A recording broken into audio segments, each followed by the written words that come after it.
Yani hani şimdi Ne ya? Şimdi bazen gidiyorum arkadaşlar yapıyorlar böyle çok güzel dekor veriyorlar abi. Ben kapıyor şu kapıyor. Usta bu çekmedi. Şimdi çekmezse duruyor.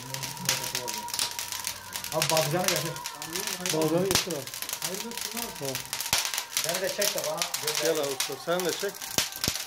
Evet bu işin mimarı da Nurettin ustamız. Eline sağlık ustamızın. Son derece güzel oldu. Asım abi. Şimdi şey diyecektim sana. Bu şey biraz kurusun. Tamam mı?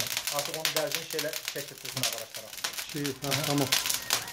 Şimdi ben yaparım.